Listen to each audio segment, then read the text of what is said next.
Okay, folks, it's your buddy Mike Messier. Mike's Instant Movie Review on the road. We'll be fine. Don't worry. I'm fine. So, Longlegs movie, what did I think? Should you go see it? Should you go not? If you're a horror enthusiast, aficionado, yeah, go see it. I really don't think you have to see it, though, to be honest with you.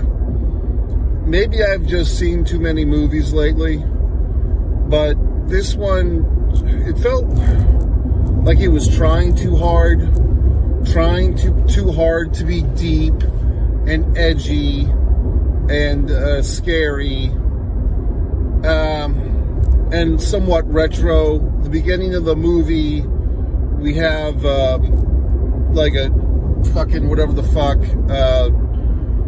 what's it called? The aspect ratio was like 4:3, the television TV ratio, and then that ratio was kind of used for flashbacks, and then more modern time stuff was used in the full length of the scope of the goddamn screen. So I don't know, everything felt very pushed, everything felt very forced. The opening credits has a quote from T-Rex, 1970s.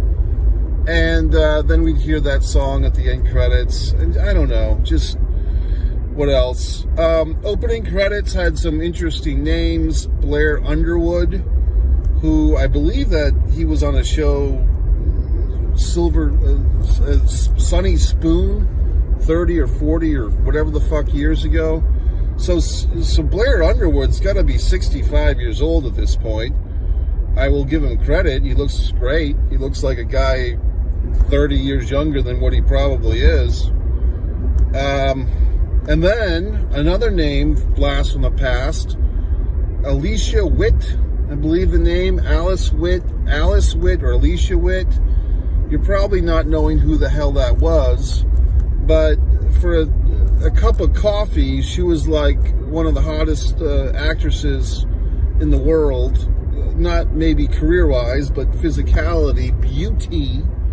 I believe she had a supporting role on The Sopranos, as assholes would say. I used to say The Sopranos, but enough assholes told me it was The Sopranos that now I say it the correct way, okay, for all the fucking singers out there. But yeah, Alicia Witt, or Alice Witt, was really a hot little number. And when she finally came onto the screen, she plays the mother. The character's got to be 55 or so, but I don't know. She still looks kind of good. So there you go. And Nicolas Cage is listed. And then who's Nicolas Cage playing? Well, he's playing our title character, who is the creep, Longlegs. So the movie advertisement, or advertisement, you might say, had some comparison. The filmmakers, or the distributors, or whoever the fuckers, the marketers, trying to yank some quote out of their ass, or some reviewer saying some comparison to Silence of the Lambs. Well, that's a bit of a stretch, folks. Story-wise, you have a female character in this who works for the FBI, and that's about as far as it goes. And you have like some creep character in the Silence of the Lambs. You have a couple. You have, Anthony Hopkins, but of course he's not the real creep. He's like the guy who's trying to cut himself a deal. And in this, you have the Nicolas Cage Longlegs, and the big spoilers, by the way. The big mystery of who's the assistant, who is Longlegs' helper. I saw that coming a mile a fucking way. Oh, it's your fucked up mother. So here's my thing for you folks. How I would have improved this movie. I feel like this is one of those movies that relies on the big reveal towards the end to put everything together. And like in the last 10 or 15 minutes of the movie, things actually get interesting and they pick up. Because that's when we see all the treachery and all the psychoticness and all the criminality that was going on between Longlegs, who is a creepy character, by the way. The aesthetic, the nose prosthetic was pretty creepy. But all the shit going on between Longlegs and Mom was pretty dark and demented, and the dolls. It's all pretty good horror shit, but it's all held off until the last 15 minutes of the movie. So yes, we have a nice like scare early in the movie, a jump scare if you were, when we get the intro to Longlegs, and we have a shooting early in the film. The FBI helper gets shot. But I felt like the best part of this movie was all stacked at the end of it. And if they had edited this movie in a different way, and I don't have a copy of the fucking screenplay, and I don't know if how they filmed this thing or wrote this thing would even allow for it, but a re-edit of basically taking all that interesting stuff at the end and unveiling it like an onion, you know, throughout the film, I think that would have served me better as an audience member to enjoy this thing, or at least be more riveted. I wasn't riveted. Now, once again, I always say this, sometimes what you bring into the auditorium, what you bring as an audience member into the movie-going experience is going to help dictate your enjoyment or lack therein of the film. Now, for this movie, I was all excited to go see it. I wanted to see it before the tidal wave of assholes that'll go see it and put all their fucking opinions on Twitter and X and all this other Instagram horse shit. I wanted to be one of the early assholes to go see it, put my opinion out there. Of course, I keep my opinion behind the play button of this YouTube video. I don't write out my opinion for people to casually read it and ruin it. That's the integrity that I have with Mike's Instant Movie Review. That being said, I go to see this thing, and for whatever reason, as soon as I get into the theater, I just got hit with a wave of, oh, I'm tired. And it's like, I really didn't want to be tired. I wasn't looking to be tired. You know what I mean? But I just was. So I'm just being honest with you that perhaps had my energy level been a little bit higher, you know, maybe I would have been more into this thing. But I just felt like I was just watching a couple of years ago, maybe 2 summers ago, maybe 3, I don't know. Was it called The Black Telephone with Ethan Hawke? And this is like the new thing where like these once upon a time A-list actors, Nicolas Cage or Ethan Hawke, they hit a certain point in their lives or their careers where maybe they're no longer resonating as the leading man with the audience, or the audience is so, they don't know who Ethan Hawke is, they barely know who Nicolas Cage is. So these guys, they just want work, and so they do these horror films, but they never really showed much love to horror earlier in their careers, right? But they want that nice paycheck. I don't know, just a thought. But I think that Black Telephone movie, that's what this Longlegs movie wants to be. Like, it wants to be like that. Now, here's my deal. And I believe I did do a review of The Black Telephone. That movie, yes, it's scary, it's horrific, it's everything. But because it's children being assaulted and murdered and ghosts of children, I didn't enjoy it. Like, it's like, okay, yeah, that's a horror film, all right, but I didn't enjoy myself.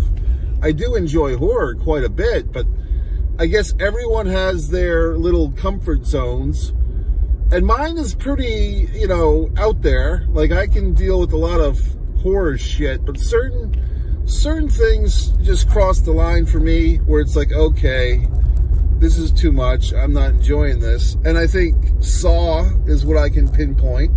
I saw the original Saw way back when, and I was glued to my seat. I could not leave the auditorium. But as soon as the movie was over, I'm like, okay, I think this is going to lead to a whole generation of serial killers. And I never saw any of the Saw sequels, okay?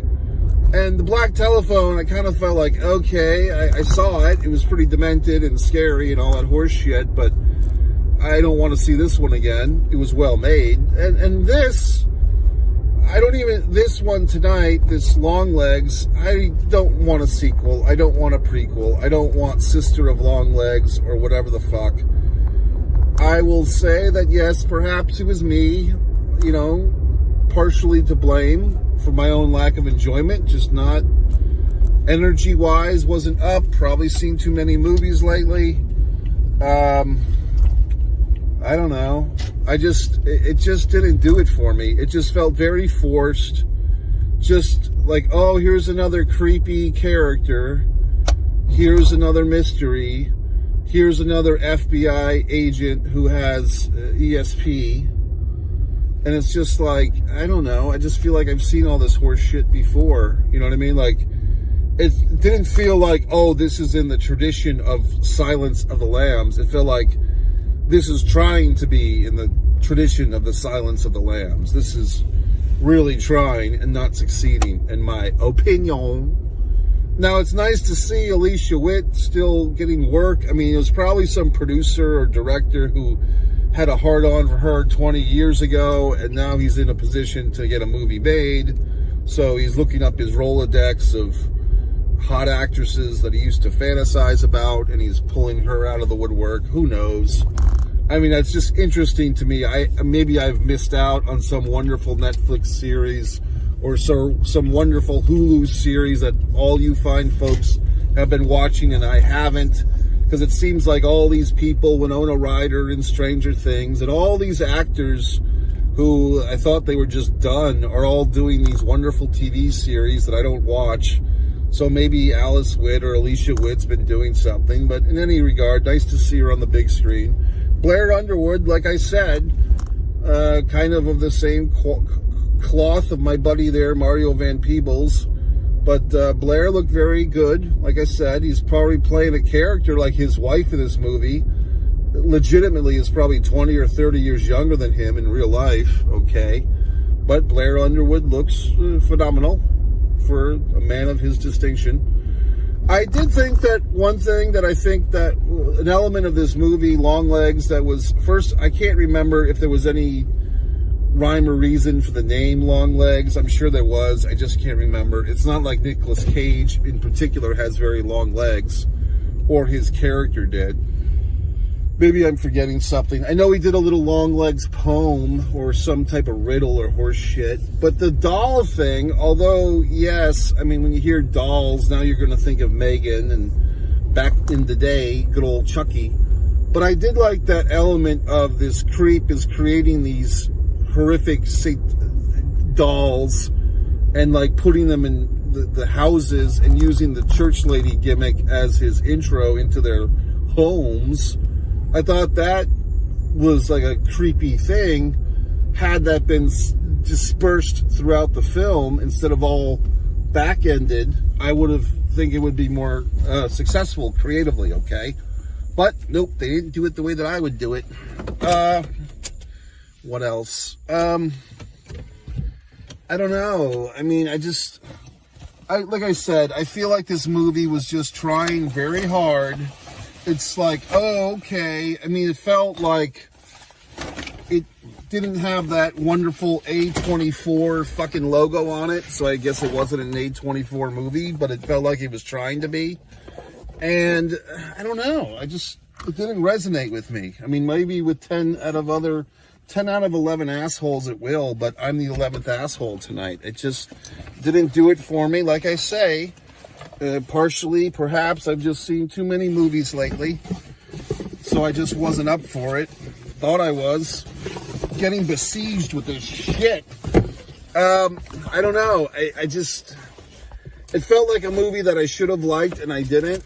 And I would stand on the theorem or the theory that they should have taken some of that storyline stuff at the end and put it throughout the film, okay? Might have helped the scenario. Oh, God. So that's it. What else? Is there anything else I can say about this steaming pile of... No, it wasn't that bad. The female lead chick was okay. I did like the whole psychic thing. I felt like this movie had some good stuff going for it. It just wasn't working for me. And like I said, maybe you thoroughly enjoyed it. You know, if you hadn't seen a good horror movie or any horror movie in a month or two or several, then this one might shock you to the core. But if you saw The Black Telephone 2 or 3 summers ago, you let me know in the comments, because I'm going to sit there and read them all, okay, of what you thought was scarier or darker or better or whatever the fuck. But, I mean, nobody's been talking about The Black Telephone for 2 or 3 years either, so I guess no one gives a flying fuck about that one either. So anyway, folks, Nicolas Cage continuing his comeback of sorts, you know, whatever, great. Nice to see Alice Witt and Blair Underwood get work and whoever the fuck else. But I don't know. It wasn't that great. MikeMessier.com, One Man in the Camera Films. My YouTube channel has all my wonderful films. Disregard the Vampire. A Mike Messier documentary is a wonderful piece of work. One Artist, Mike Messier, for all my wonderful artwork. Oh, you want to see a piece? You want to see a piece of art that I did? Okay, since you fucking insisted. Look at that. That's more quality art than this film I just saw. Okay. What else?